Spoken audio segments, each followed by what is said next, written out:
everybody. This is Tracy Swedlow, and this is Televisionation.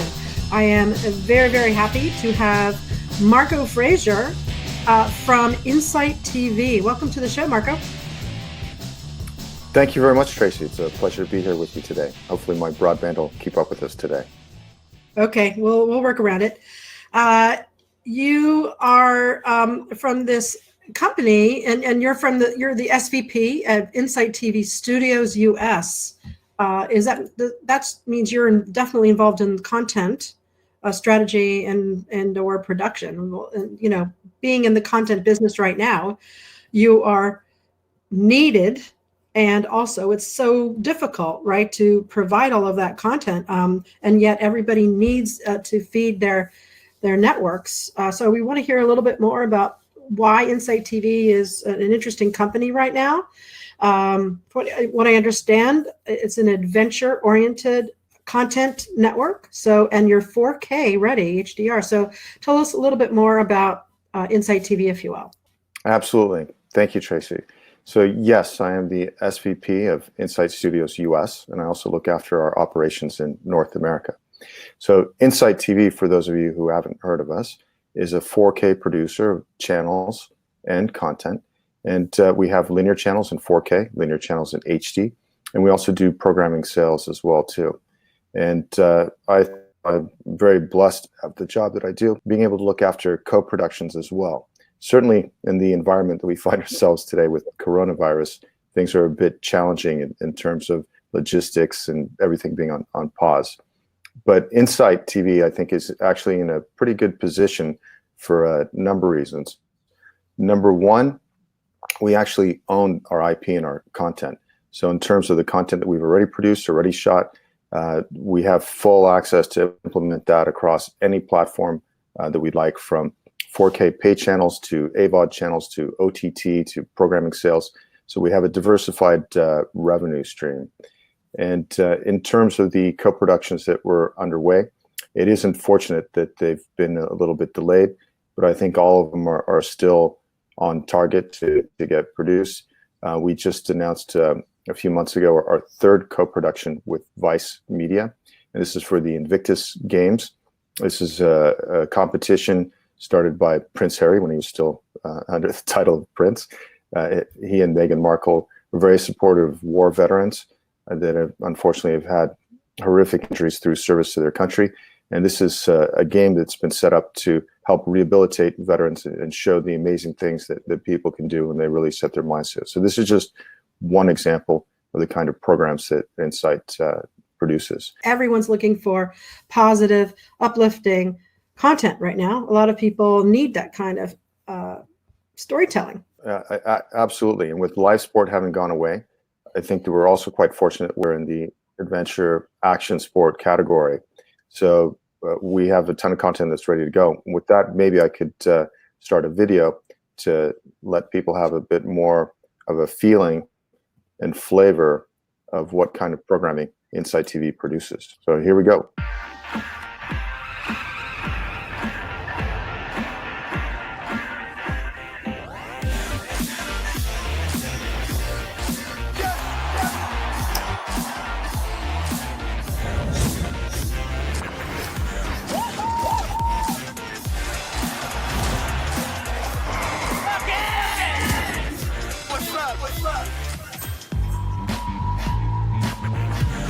Right time, right place. It's going to be a lot of fun to explore. Let's make a song. It's so sad. And you see children on the court playing, and they're shooting.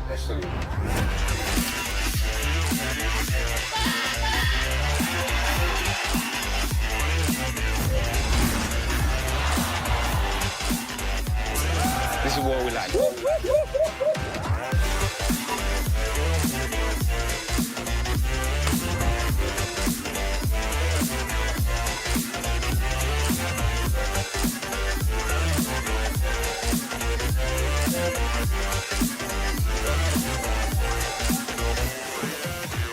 Amazing.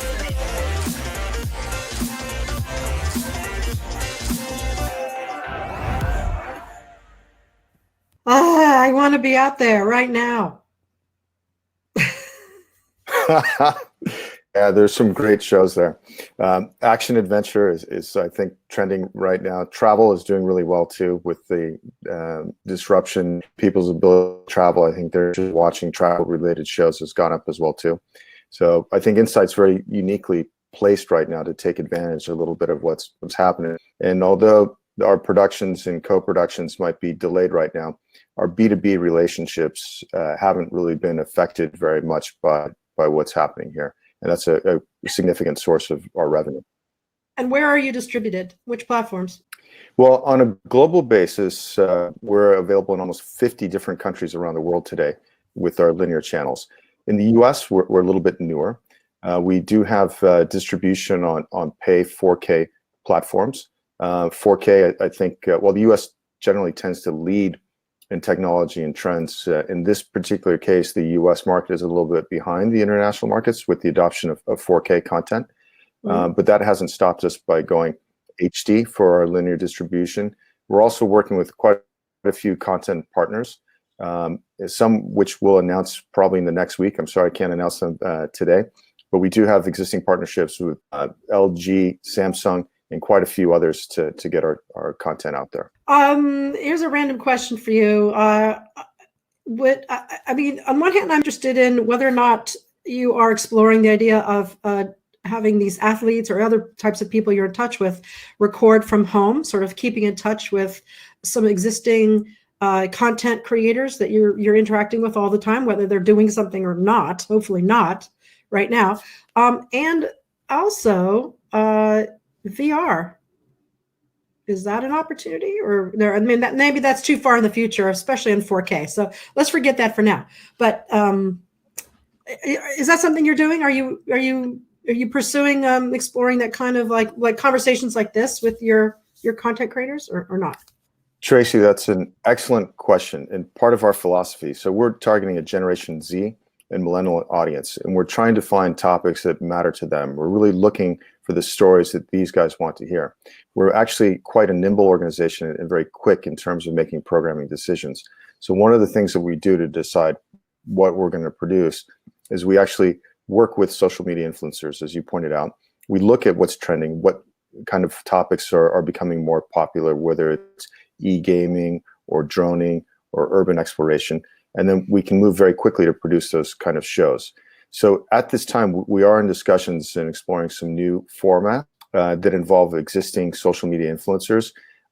We are trying to get things going as quickly as we can on this, but nothing that I can announce just yet because it's still in the works.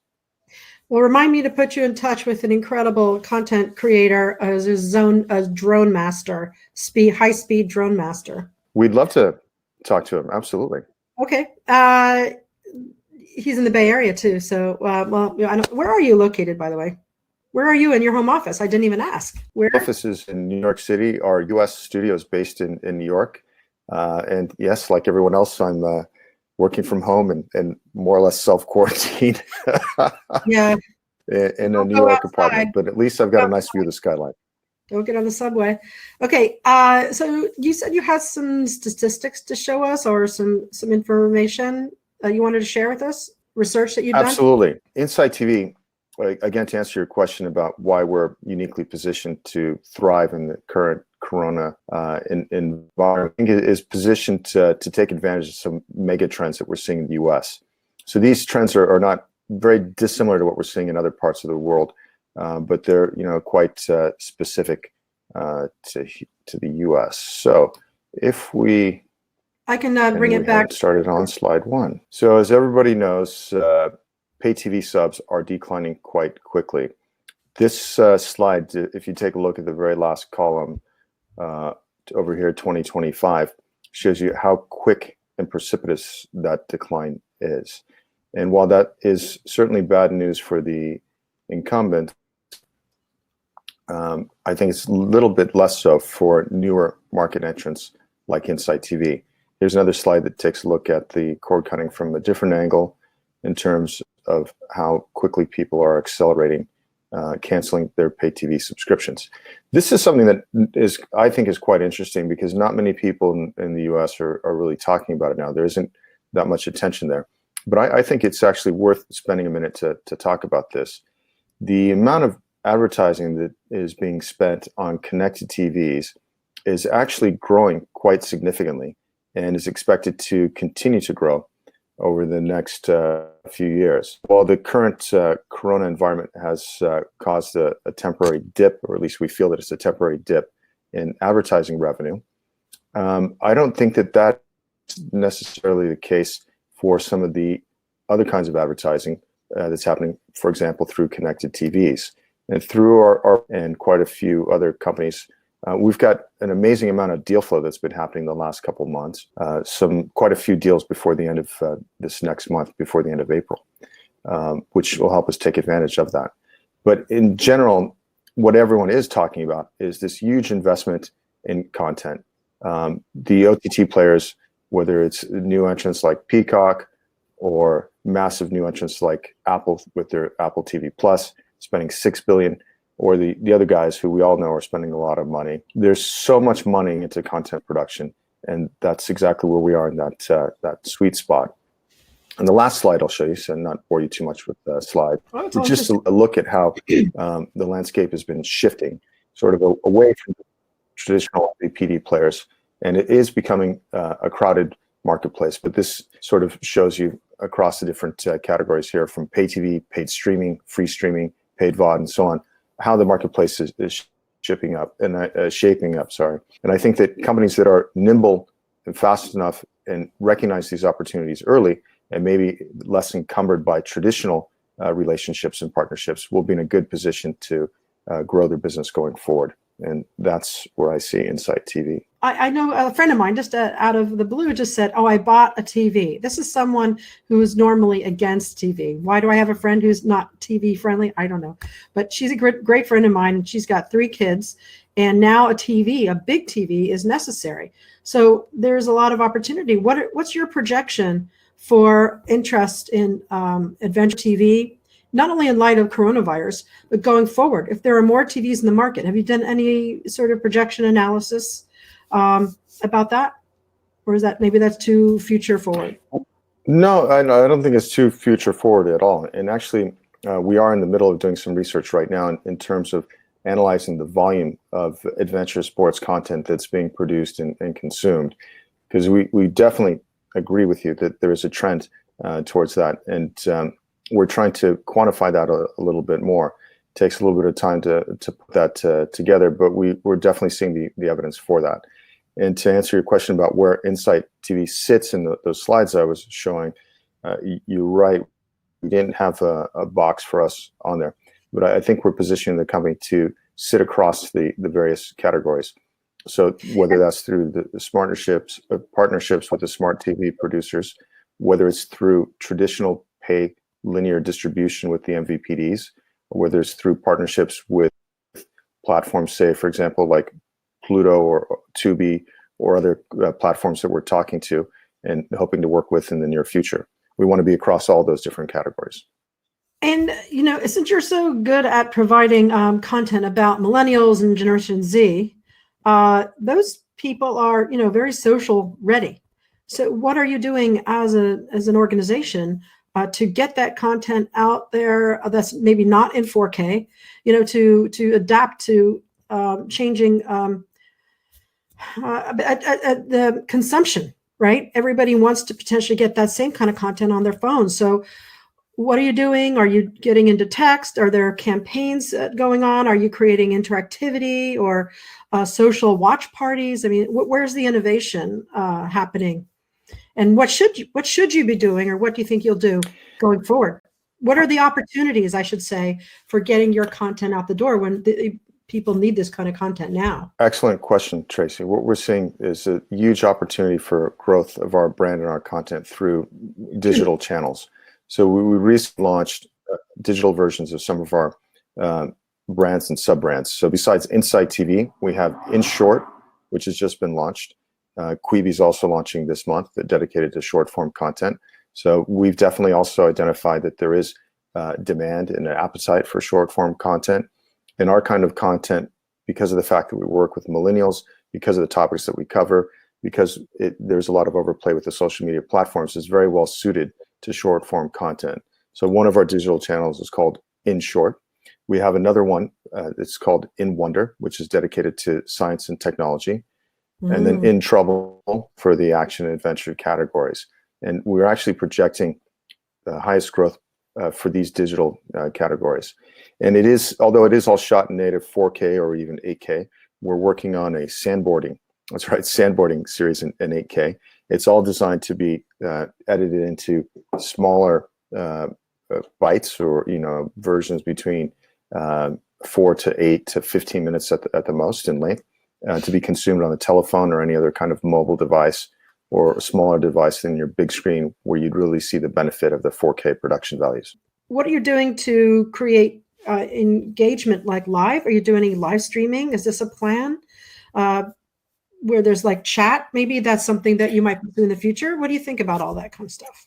Yep, we do have a direct-to-consumer proposition that's also live right now. So you can subscribe to that for $4.99 a month. But you're right, what we're doing with this show. So I think tapping into existing communities, existing fan bases, existing really passions. I mean, a lot of these are really sort of passion projects, passion activities for the people that are involved in them, particularly the influencers. So by working with the influencers, it's something that people feel very strongly about. You've got a ready-made audience, so you're not necessarily launching a series cold. So one of the short-form series that we have that's an example of that would be King of the Hammers. So it's a action-adventure sport with these big, huge monster trucks that have all terrains that look like they're on Mars or the moon, out in the desert with big, not just sand, but big giant boulders, really forbidding kind of terrain, and cliffs and everything. So it's pretty hairy to be in that sort of environment. So that's the sort of content that we have to appeal in the short form, to watch in any device that's available. How are you organizing your production studio in remote fashion? Do you have teams editing on a collaborative platform? I mean, how are you accomplishing all of these things? Excellent question. So we are, I think, a truly global company. And we're organized with our headquarters are in Amsterdam. We have offices here in New York. We have a presence in California, but we have a strong presence all around the world, and in Korea, all throughout Europe. And so we are already organized quite remotely to a certain extent. So with the difficulties that we're facing now, with the delays in production or halts in production, we really think there's only going to be a 2 to 3 month sort of delay. Through our partners in China and Korea, I think we're already starting to see the light at the other side of the tunnel in this, in terms of things becoming more normal again, and certainly hope that a similar trend would follow to the US and other places that are affected by this right now. But it goes, to answer your question, it goes back to the original premise, which is that Insight owns our IP, owns our content, so we're really able to and free to exploit it in any way we want to. And if we see something is working particularly well, we can move quite quickly and nimbly in that direction to exploit the content there. But one of the things that we are doing now is that even for our TV half-hour formats or 1 hour formats, at production, we're already breaking them up into smaller pieces, into smaller short-form content that can be used in different fashion, even on YouTube to promote a series, or specifically for consumption on our digital channels like In Short or the other, producing from the very beginning of conceptualizing of the show, no matter what format it is, even long form, into smaller capsule type segments that we can use in different ways as well too. Is this a time to invest, or is this a time to figure out what to do with your archived content or stuff you already have, in circulation? We definitely see it as a time to invest. Our co-production and production discussions are busier than they ever have been. It's kind of interesting that, working from home, I thought there might be less to do, but I spend more time on my phone than I ever have, I think, in my life through the last couple of weeks. And that's busy. I can see you nodding your head. Yeah.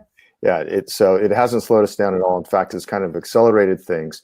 And one of the things that we can do while we're all working from home is spend a little bit more time looking ahead, looking at the horizon, and looking at what's been working for us and where we want to go. So these, the talent that we work with, the social media influencers, the producers, they're also, working from home a little bit on pause. So it's the perfect time, as you point out, for us to be having these detailed creative discussions about exactly what we want to do and where we want to go. We don't see it as being that different than what we're doing right now, but we are coming up, I think, with some great ideas for how to keep evolving the content in a way that's quite consistent with our vision and serving our core audience.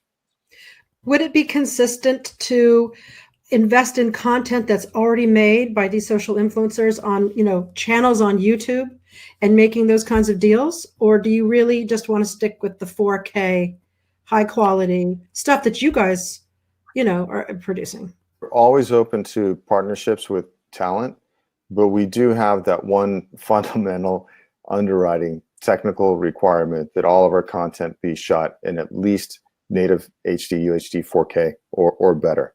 So Okay. working with those social media influencers to go forward, with different specs, but for the barriers to production aren't quite as high as they were before. Even the cost for some 4K productions are coming down, and 4K cameras are coming down. So there's already a good amount of social influencers that are producing in 4K. Would you ever give cameras out to some, special influencers that you're working with to go shoot on their own? Is that something? We actually have done that in the past. The exact name of the series escapes me at the moment, but I'll get that for you in part of the follow-up. But it is something we have done. It's not a big thing on our list right now. It's really more around and finding the most compelling stories and passionate stories and stories that can uplift us and have a positive message in these times that we're looking for more than that. I have one final question, unless you want to add something else we didn't discuss, which is, are you funded? Are you profitable? Maybe you won't tell me, but I think Insight TV has an excellent growth story that we can show anyone. As I mentioned, the linear service is already available in almost 50 countries around the world, and we're growing quite quickly. Just here in the US, but of this month, we're going to be able to announce at least half a dozen new distribution deals and partnership deals, including, I think, even some co-productions, even though we are, in the time of the corona delays. So all of that to tell you that the company is generally still in a startup phase, and it really depends on a market by market basis and how long we've been able to work in that market, and how well we've been able to get distribution out for us to get to profitability in any particular market. So in regards to the US, we're still definitely in the startup phase. okay, well, we hope to see you more. I hope you can come to our conference when it's happening in a real physical location, TVOT, to your tomorrow show, to showcase what you're doing to definitely a lot of American, it's an American-centric event, but we have international people there too. So thank you so much, and good luck going forward. I'm looking forward to getting some of this content myself, because we're all going stir crazy. I need to have. Well, Tracy, live thank you so much for having me on your show. I need to. Thank you so much. I'll suggest a couple of titles specifically for you after. Okay. I'll suggest a couple TV series specifically for you. All right, sounds good. Okay, so that is this is Marco Frazier, who's the Senior Vice President, Insight TV Studios, North America, and we're so happy you could join us. This is Tracy Swedlow, host of Televisionation. Thank you. And of course, look at tvotshow.com for more information. And Insight TV, I believe, I forgot. Insight TV is at, what's your URL? Let me find. watch.insight.tv. Thank you very much, Marco. Have a great weekend. Bye. Take care. Stay Bye. safe. You too. Bye.